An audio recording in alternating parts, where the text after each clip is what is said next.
Antoine, how we look? How we look, sir?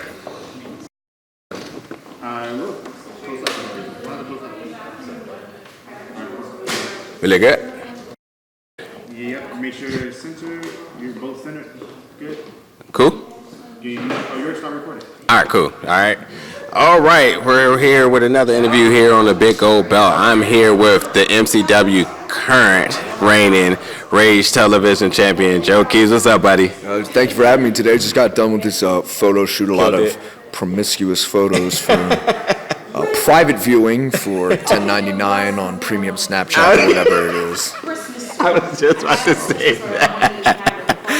Yeah, so you can either swipe right on the Tinder or you can go ahead and subscribe to that premium Snapchat. Yeah, that's what you say. Like, if I ever make it and get like the verified Twitter and whatnot, I need to have some blackmail material. Everyone needs that blackmail material, and there was definitely some quality blackmail photos up in there too. I can't lie. It's kind of funny to hear you were talking about poses before that, and you just go in there and you just do the damn thing. Like, sitting there over in the corner, usually I'm confident in stuff I do, but I'm freaking out, and I turn to Antoine. I'm like, Antoine, I don't know what to do, man. I'll flex a bit, I got that, but after that, I just tell me to do anything because I'm lost. Yeah. But then, wasn't the gear ones. Got all dressed up and whatnot, and you got that fan flowing, you got the hair flowing and whatnot. I glanced over and I thought we were on scene for a new episode of Miami Vice for a second. In a little bit, yeah. That's I'm just glad that was something. I'm just glad like none of my best friends were here because they would bust my balls. And they still are because these photos are going to come out at some point, and there's just going to be backgrounds and profile pictures that I can't escape. But I'm going to do a follow-up with you in, let's say, in like 2 months. I want to see how quickly those 6x9s sell out because I already know they're going to go crazy for them. So good stuff there. Yeah, that's just it's going to be a lot more questions that I have to answer at family functions and whatnot. They already concerned about my life choices at this point, but with these coming out by the 8x10 table, so like I apologize, Grandma. Like this, I was supposed to be a doctor, and this is what I'm doing with my life now. So I also think, you got obviously a good future in Hallmark cars as well too. One of those kinky ones.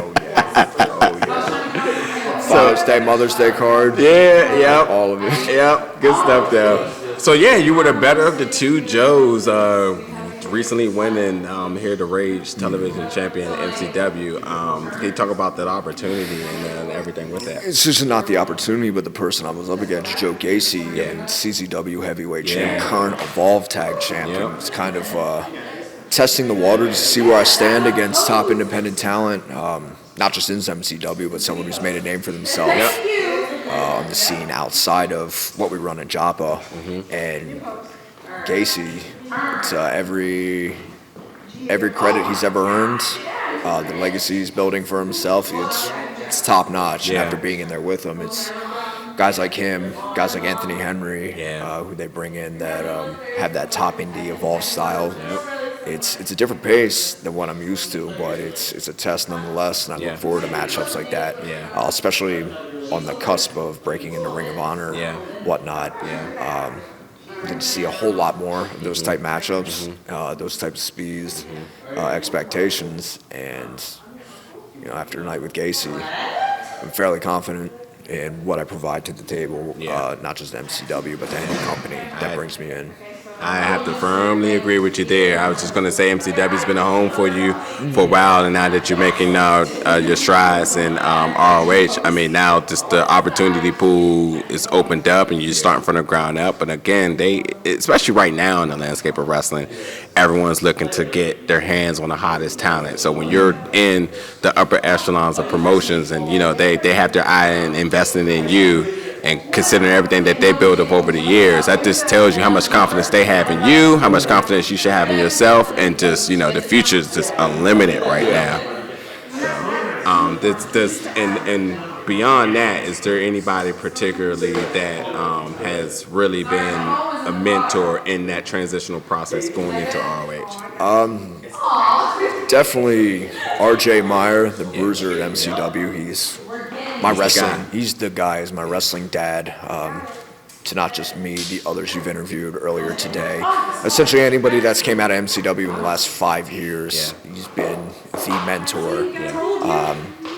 Behind the scenes, Dean Guttridge, Tyler Hilton. He very smart, wrestling mind and whatnot, but he's subtle about it. He doesn't wrestle anymore. He's been a great guidance. And even my buddy Leo Rush. Even Leo, I talk to him, ask him for guidance, because everything I'm doing, he's already been there and done that. How did he handle situations? How the best way to go about stuff, people to talk to and whatnot. And Leo's been a best friend to me since I broke in. And he's, I don't care what the internet says, he's never been nothing but humble to me. And I'm not just saying that because we're close and whatnot, but he's always just been a great human being.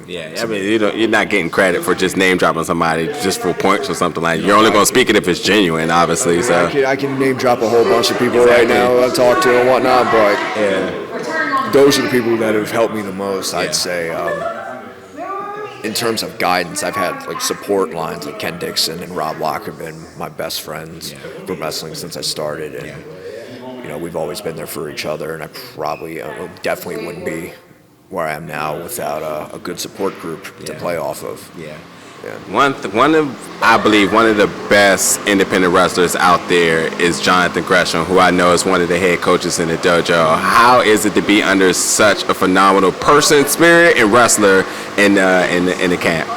John is in a league of his own, sort of say, not just the style he wrestles. He has a very technical background, but John's mindset is a gold mine in itself.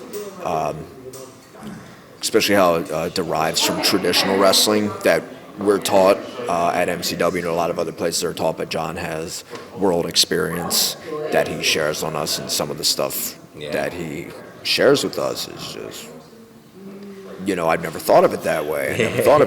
And it's not just he says it, but he demonstrates it. He brings up a match and he shows it to us.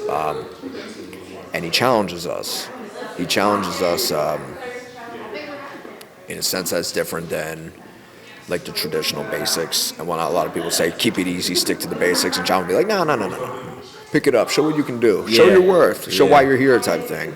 And John been nothing but supportive of all of us, even like he's in the Super Juniors now in New Japan. He's still grinding along for himself, but he still makes time to mentor us at the same instant. So it's a blessing having him around as well. Yeah, such a phenomenal dude. Again, I remember I was talking to him one time. I was like, dude, you're releasing YouTube videos of this high quality knowledge and technique. Like, this is quality paid work, but actually to have that right there available for you. That's just an iota of what that guy knows. I've seen him because I've been the test dummy and multiple of the Octopus University videos hosted by John Gresham.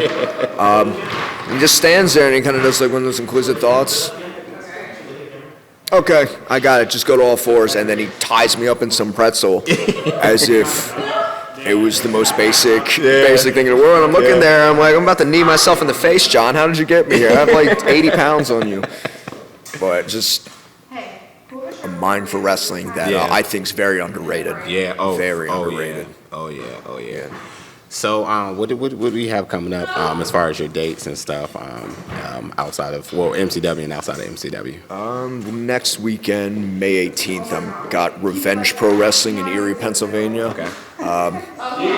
Half my family's from Erie, Pennsylvania, so I went out of my way to find this place, pack the house and whatnot. Nice. It's a great little promotion.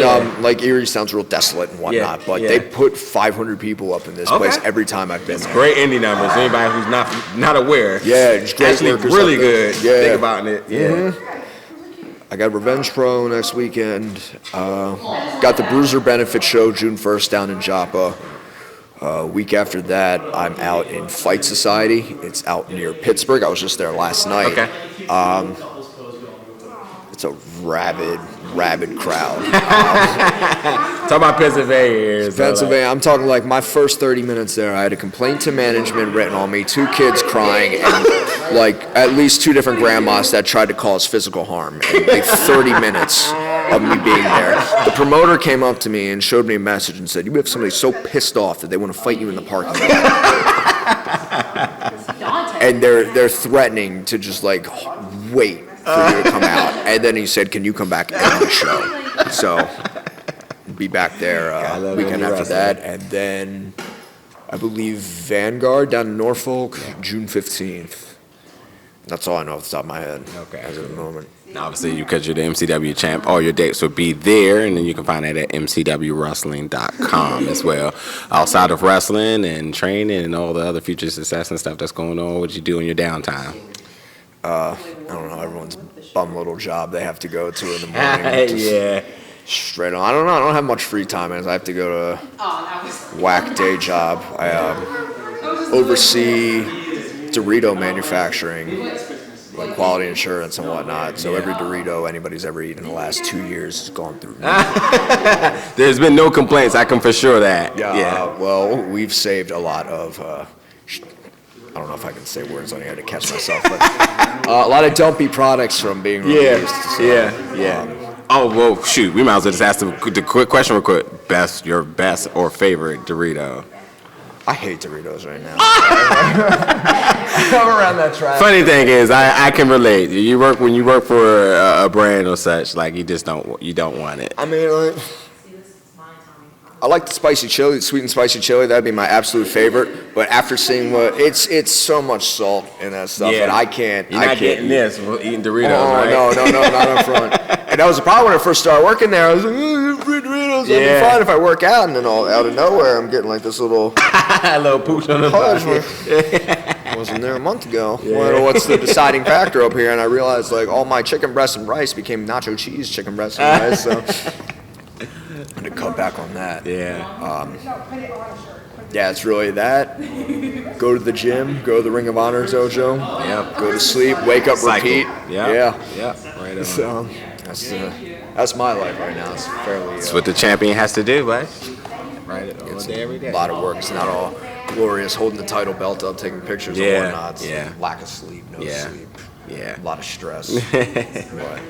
Well, definitely give everybody plugging your social medias and where they can find you. Absolutely. Off the top of my head, Instagram at Cup of Joe Keys. Twitter is the same at Cup of Joe Keys. Facebook, Joe Keys. That's really all I have. I'm not heavy on a lot of my social media as I should be, but when I post something, it's gold. Make sure you get that exclusive Snapchat that should be dropping tonight. You can all that behind the scene footage from today. 1599. Hey, baby, well, thank you for stopping by and chat with me today, and best of luck in the future. Appreciate it. Thank you. No doubt.